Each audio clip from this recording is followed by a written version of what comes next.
devons opposer aux ennemis de la liberté la coalition des hommes libres, poursuivre la lutte dont l'objectif primordial est de sauver la dignité de l'homme africain.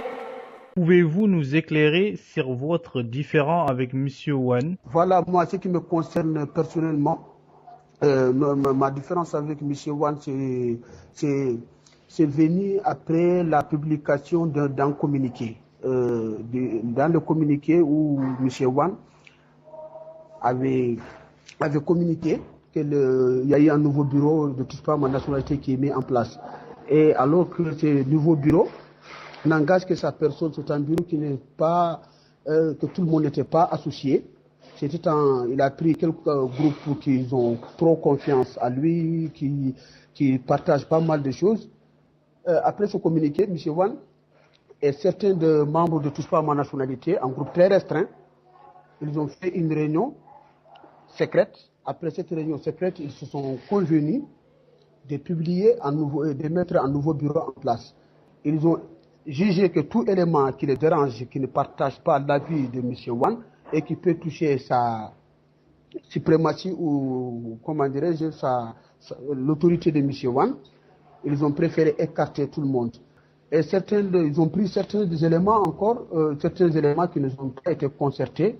Et comme moi, j'en fais partie, il y a Yacoub Diakité, il y a Youssouf Tandja aussi qui fait partie, il y a d'autres gens qui font partie. Ils les ont mis dans le nouveau bureau alors que dans le norme, nous devons s'asseoir. Même si on devait changer l'élément de la coordination, comme vous savez qu'au niveau de Touche pas à ma nationalité, c'est l'ensemble des associations qui ont amené chaque association a amené un représentant. Si la coordination sent qu'il est menacé par un tel élément ou d'autres éléments, voilà, il y a certains éléments.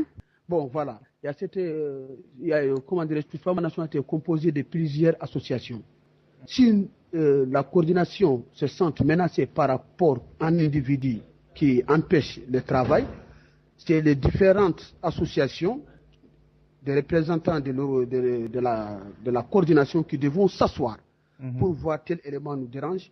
Tout le monde voit la question. Si l'élément en question, c'est un élément qui dérange, à ce moment nous pouvons prendre des mesures contre lui, comme ils l'ont déjà fait avec un délégué qui menace. C'est tout le monde qui était assis, qui ont donné leur point de vue par rapport à cette question. Mais malheureusement, les cas n'étaient pas les mêmes cas. Il n'y a pas eu de concertation. Moi, je dis bien, c'est le coup d'État. Il n'a avisé personne parce que le jour où ils ont fait avant la publication à 1h du matin, une réunion que moi, personnellement, je n'ai pas assistée, que M. D, c'est-à-dire mon adjoint chargé des relations extérieures, non chargé de l'organisation, j'avais un adjoint qu'on appelle M. D qui m'explique que voilà, il y a un remaniement au niveau de la population. Moi, j'ai dit ça, c'est quel remaniement? Il m'a dit que voilà, c'est les délégués. C'est-à-dire que les délégués des quartiers, c'est-à-dire que dans chaque quartier, on avait nos délégués. C'est les délégués qui se sont réunis, qui ont pris des mesures que certains de nos éléments ne peuvent plus être au sein de la coordination. J'ai dit ça, c'est quelle histoire? Depuis quand un délégué peut prendre une décision au niveau de la coordination?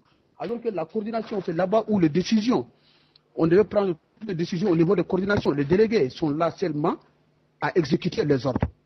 Bon, encore on a entendu, parce que moi je vous dis clairement, ça c'est mon point de vue, je dis que déjà, au fond, ce n'est pas comme ça. Ils n'ont pas respecté des règles. Si on devait exclure quelqu'un, tout le monde devait être convoqué. La coordination, l'ensemble du bureau et l'ensemble des membres de coordination devront être convoqués. Nous allons s'asseoir ensemble pour regarder, le problème en question. Mais malheureusement, ce n'est pas ça que M. Wane a fait, et en complicité avec certains de ces éléments, ces éléments, moi c'est comme ça que j'ai dit, ces éléments, voilà, ils sont tenus des réunions, ces hommes de confiance, ils ont pris des décisions que certains, les gens vont plus se retrouver dans le bureau, alors que avant ce problème, il y avait un jour, notre dernière réunion avec l'ensemble de coordination avant le communiqué. Avant le communiqué, il y avait des problèmes au sein du groupe. Ce problème était quoi? Ce problème de la gestion de coordination par rapport au touche pas à ma nationalité. Les gens disaient que voilà, il n'y a pas eu de transparence. Les gens disaient que M. Wane, le coordinateur, qui est M. Wane, il ne partage pas l'information, il ne partage pas le pouvoir. C'est-à-dire que tout est focalisé sur lui. c'est lui qui est chargé des relations extérieures, c'est lui qui est chargé de l'organisation, c'est lui qui est porte-parole du mouvement. On était dans un pouvoir absolu, si je ose dire. C'est par rapport à ça que notre problème était là.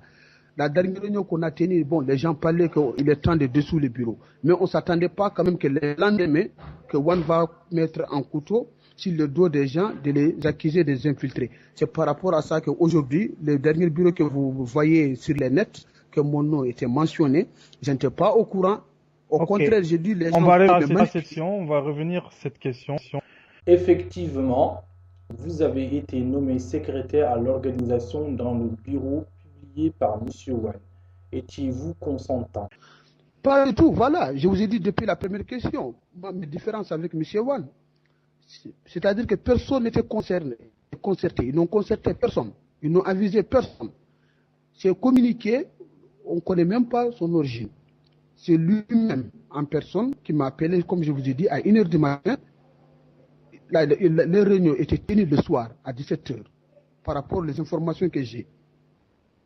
Tous les éléments qui s'opposaient, je dis bien tous les, parce que moi j'ai assisté à toute la réunion du bureau, tout celui qui s'opposait à M. Wan, c'est ces gens-là qu'on a vu en nouveau bureau sur les net. J'ai vu ça comme vous tous, qu'on a vu ça sur les net. Moi je n'étais pas avisé et je n'ai pas assisté à cette réunion. C'est un coup de téléphone à 1h du matin qu'on me dit voilà, on a changé le bureau. Et vous, on veut vous garder. Écoutez-moi très bien. Vous, on veut vous garder. On dirait que rester dans la coordination, c'est Wan qui décide. On me dit, voilà, vous, on veut vous garder. Qu'est-ce que vous en pensez? Comme c'était la nuit, je les ai dit clairement, moi, de toute façon, là où je suis, je n'ai pas de questions à vous dire. Et je n'ai pas une réponse à vous dire. Mais par contre, dès le lendemain, à 16h, si vous descendez à l'école, j'aimerais qu'on se voit. Alors, c'était trop tard. Le lendemain, je me suis réveillé, j'attendais son appel. À ma grande surprise, les gens me téléphonent, me disent, voilà, il faut aller sur les nets, que Wan a fait un communiqué, ton nom est mentionné. J'ai dit, non, j'ai eu un coup de fil de Wan. Mais je ne m'attendais pas quand même que mon nom sera mentionné là où je n'ai pas donné mon consentement. C'est une réunion déjà que je n'ai pas tenue avec eux. Même ce que Wan me disait au téléphone, 1h du matin, qu'il me disait, voilà, Diakité, toi, je vais vous garder, je veux que tu travailles à côté de moi. Moi, je l'ai dit, de toute façon, je suis clair sur la question. Moi, je ne travaille pas, monsieur Wan. Je travaille pour, touche pas à ma nationalité, je travaille pour cette cause. Je ne travaille pour personne. Si vous voyez mon nom, je vous dis tout simplement que je n'étais pas concerté. Voilà. Sur quel élément s'est-il basé pour accuser certains de vos camarades d'être des infiltrés? Cette question, moi, s'il dit que c'est des infiltrés, pour moi, c'est à lui seulement qui peut vous répondre à cette question. Mais moi, par rapport à le mot infiltré, et par rapport à ce que je veux vous dire, ce que j'ai constaté au niveau du bureau, ces gens-là, je ne les ai jamais vus associés avec... ils ont été toujours sur le terrain. Ils ont toujours défendu la bonne cause. Je connais très bien leur position. Par contre, il y a eu des antécédents entre eux et Wan. Ils ont toujours traité Wan de dictateur. Ils ne connaissent pas ce partage de pouvoir. S'il le dit des infiltrés, c'est lui seul qui a de... Comment dirais-je? C'est lui qui a des preuves. S'il a des preuves qu'il l'amène. Voilà, moi-même, je lui ai posé des questions. La réunion où j'ai décidé de ne plus travailler avec lui, je les ai dit clairement devant le nouveau bureau, soi-disant le nouveau bureau qu'ils ont dit. J'ai assisté à une seule réunion, même cette réunion, c'est pour aller dire, voilà, je vais présenter ma démission. Ce jour-là, je les ai posé la question, pourquoi accusez-vous vos frères des infiltrés? Est-ce que vous avez des preuves que ces gens-là, ils ont bien servi, comment dirais-je, le ministère de l'Intérieur, où ils ont déjà servi Aziz? Est-ce que vous avez des preuves contre eux? Personne ne m'a répondu, je vous ai dit. Personne ne m'a répondu, y compris M. Wan. Personne ne m'a compris. Même les gens qui ont assisté à la réunion pour faire les nouveaux bureaux, personne d'entre eux m'a répondu. J'ai dit, bon, voilà, si on veut tuer son chien, on l'accuse de rage. Ces gens-là, ils ont eu des problèmes avec M. Wan. Chaque réunion, je vous dis clairement, il y avait un bon moment, 3 mois, on n'arrive pas à se comprendre. Chaque réunion, les gens là, c'est des débats très houleux, personne ne se comprend. Mais n'empêche, ces gens qu'on les traite des infiltrés, ce ne sont pas des infiltrés. Moi, je n'ai aucune preuve contre ces gens-là. C'est des gens, par contre, que je les connais en tant que combattants. C'est des gens, mes collègues, que je les connais, que je les considère beaucoup et que je les respecte beaucoup. Ils sont très clairs et on ne les a jamais associés à des réseaux très mafieux pour casser le mouvement. Par contre, aujourd'hui, si quelqu'un voulait diviser le mouvement, c'est des gens qui ont publié ce communiqué. Il fallait gérer ça au niveau de la coordination. il fallait convoquer tout le monde. S'ils avaient des preuves, s'ils étaient sincères par rapport à ce qu'ils disent, il fallait appeler tout le monde. Tout le monde, je dis clairement, appeler tout le monde. Voilà, on a telle preuve contre ces gens-là. À ce moment-là, nous pouvons dire que ces gens-là, ce sont des infiltrés. Voilà. Monsieur Wan a toujours soutenu, ce sont les membres du bureau de Touche pas à ma nationalité qui étaient contre le fait de dénoncer l'esclavage. Est-ce vrai? Bon, en tout cas, cette affirmation de M. Wan, ça va me surprendre. Parce que je me souviens, pour ne pas être démagogue, et menteur, je pense par rapport à cette question, si M. Wan a dit ça vraiment, je dis personnellement que moi, je n'ai jamais vu un membre du bureau qui s'opposait à travailler avec les gens de l'Irak. D'ailleurs, moi, je dis même, j'étais en blocage au niveau de la coordination. Et chaque fois que il y a eu de bonnes volontés au sein du groupe, qu'ils ont dit toujours que nous devons travailler avec les gens de l'Irak. Bon, il y a eu un problème peut-être entre leadership, entre Biram et M. Abdul Biram Wan, comme on a toujours vu Biram qui ne touche pas à ma nationalité.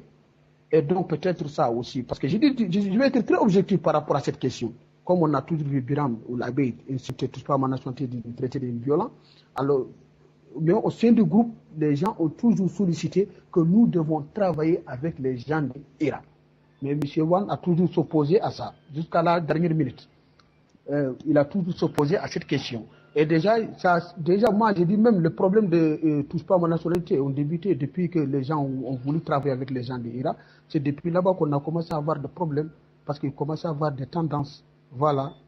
Mais ça m'étonnerait quand même que quelqu'un dans le groupe a toujours bloqué, que M. Commandé a toujours bloqué. Ça va m'étonner, ça m'étonnerait, quelqu'un qui a bloqué. Si quelqu'un a bloqué, vraiment, je dis que c'est M. Wan. Mais par contre, les gens, même la dernière fois, les gens sont descendus sur le terrain le premier samedi. Je me souviens très bien, on est descendu, ce jour-là, on n'a pas vu M. Wan avec nous.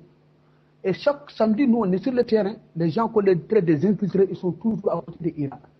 Mais par contre, on a vu que M. Wan, qu'un seul samedi, alors que depuis que M. Biram était arrêté, ça prend à peu près presque un mois et quelques. Et si ma mémoire est bonne, ou bien un mois et quelques, si ma mémoire est bonne. Mais M. Wan est descendu en samedi avec qu'une seule fois. Et il y a d'autres raisons que je ne peux pas vous dire comme c'est les médias. Pourquoi M. Wan refuse-t-il d'intégrer le combat contre l'esclavage dans celui de Touche pas à ma nationalité du moment qu'il a voulu l'élargir? Voilà. Bon, cette question, franchement, je dis que la bonne personne à le poser, c'est elle-même. Ça suffit que c'est lui qui vous devez poser cette question, c'est à M. Wan lui-même en personne. Et je ne peux pas répondre à cette question à sa place. Franchement, je le vous dis clairement. Cette question, c'est mieux que vous le posez à lui-même. Ben, on va essayer de la voir prochainement. Donc, vous qui avez été à côté de M. Wan pendant un bon moment, qu'est-ce qui, selon vous, justifie cette nouvelle attitude? Sa crédibilité n'a-t-elle pas pris un coup? Bon, je dirais que jusqu'à maintenant, M. Wan, certes aujourd'hui, il y a eu un problème de gestion. Notre problème, c'est le problème de gestion. C'est-à-dire que sa façon de gérer touche pas à ma nationalité. Ça, c'est ça mes différences avec M. Wan. Mais par contre, je sais quand même que c'est un homme combatif. Il croit à la cause. Mais par contre, là où je ne suis pas d'accord avec lui, c'est vouloir s'imposer les gens dans la dictature. Parce que nous, on se bat pour la dictature. Et on ne peut pas être dans la coordination alors que vous, en tant que coordinateur, tout ce que vous imaginez, c'est-à-dire que vous gérez la chose selon votre guise, sans prendre considération par rapport à chacun, c'est-à-dire que sans passer par consensus. Parce que touche pas à ma nationalité, on n'a pas de président, on a bien dit coordinateur. Un coordinateur, c'est quelqu'un qui coordonne. La vie de tout le monde devait être gérée. Bon, par rapport à sa crédibilité, moi je dis que jusqu'à maintenant, on va l'observer. C'est le terrain seulement qui peut différencier sa volonté par rapport à sa crédibilité ou pas. Et le conseil aussi que je peux lui donner à M. Wan, qu'il accepte encore de revenir sur l'ancien bureau, qu'il accepte de communiquer avec tout le monde. Si vraiment il veut garder sa crédibilité, qu'il accepte de supporter tout le monde, qu'il accepte de travailler tout le monde comme le début. S'il prend cette voie, je penserais bien qu'il peut garder sa crédibilité. Dans le cas contraire, l'avenir nous dira. Ok, donc la dernière question aussi va dans ce sens. Êtes-vous prêt à retravailler avec Monsieur Wan s'il revoit ses positions? Bien sûr, nous, on est prêt à travailler avec tout le monde. Nous, déjà, voilà, si vous voyez que jusqu'à maintenant, que le groupe actuellement que j'appartiens, c'est-à-dire que, je dis bien, le nouveau bureau, ça, je vois, c'est les décidants. Nous, jusqu'à maintenant, moi, je suis membre, touche pas à ma nationalité. Si c'est lui qui est parti, s'il veut revenir, il est le bienvenu. Il est le bienvenu. Et voilà, et puis déjà, on a notre but aujourd'hui, c'est comment se battre jusqu'à que, parce que nos lignes sont claires, c'est comment satisfaire nos lignes de combat. Si lui, il est prêt encore à travailler, et on est prêt à le recevoir, mais bien sûr, il devait respecter nos principes. Et nous aussi, on va essayer de voir par consensus. S'il vient, il est le bienvenu. Franchement, on veut bien travailler avec lui. Déjà, c'est ça qui nous arrange. L'unité qui fait la force, on a besoin de. Ce n'est pas M. seulement, on a besoin de tout le monde. Si vraiment il veut travailler avec nous, il n'y a aucun problème, il est le bienvenu. Mais que ça n'a qu'à être clair, nous, on n'est pas prêt à travailler avec une dictature. Ça c'est clair, ça c'est d'une façon très claire. Nous, on se bat contre la dictature, donc on ne peut pas être dans une coordination où le coordinateur agit tout seul, que l'avis de personne ne sera, l'avis de personne ne sera pris en considération, ça c'est un. Et de deux, que la gestion, on cherche une gestion transparente. S'il est prêt à appuyer ces principes, je suis le premier. Déjà, je ne veux pas dire que je suis le premier, tout le monde est prêt à travailler avec lui. Ça c'est clair, tout le monde veut travailler avec lui. Mais que ça soit clair, on n'est pas là dans la dictature. Et d'ailleurs, moi j'ai dit que c'est lui qui est parti. S'il revient encore, il est retourné à sa maison. Voilà. C'est votre dernier mot?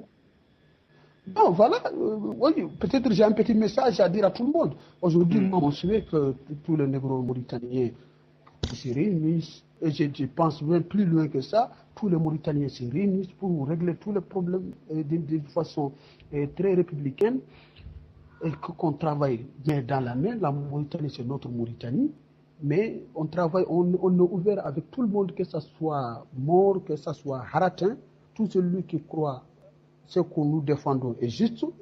S'il vient nous voir, on est prêt. Et aujourd'hui déjà, d'ailleurs, nous, on aimerait avoir tous les Mauritaniens à côté de nous. Parce que la lutte que nous demandons, ça tend vers l'international. Parce que ce qu'on demande, c'est l'égalité et la justice. Voilà, il n'y a pas plus loin que ça. Voilà.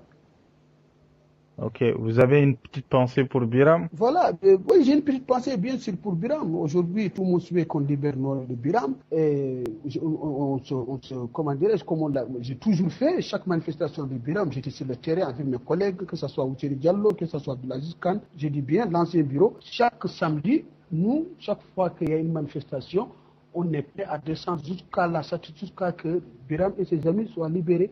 Et on demande le bon Dieu qui le protège, et surtout ça. Et on demande aussi l'État de ne pas instrumentaliser par rapport à ce qu'il a fait au fait des livres, même si moi je condamne l'acte de Otedafé, même si c'est un livre tibétain, que ce n'est pas un livre malikite, ça je condamne. Mais actuellement, il y a des gens qui ont fait plus grave que Biram, on ne les a jamais vus en prison, donc j'ai dit que son acte ne mérite pas quand même en prison, ne mérite pas en prison. C'est quelqu'un qui est un grand combattant, qui se bat pour la justice. Lui, mais vous avez vu, il a fait, comment dirais-je, ses excuses à tous les peuples mauritaniens. Déjà, du fait qu'il a fait ça, c'est quelqu'un qui est conscient, c'est quelqu'un qui aime l'islam. Et ça ne devait pas, on ne devait pas prendre ça comme un alibi et emprisonner. Et M. Biram, on demande sa libération dans les plus vite possible. Voilà. Et tant qu'il y a une lutte encore, tant qu'il y a les marches, tant qu'il y a toute association ou toute activité qui demande la libération de Biram, Inch'Allah, nous serons sur les premières lignes. Ben, merci de cet entretien et puis bon courage sur le terrain. La lutte se fait sur le terrain et pas que sur le web. Puis bon courage sur le terrain. La lutte se fait sur le terrain et pas que sur le web.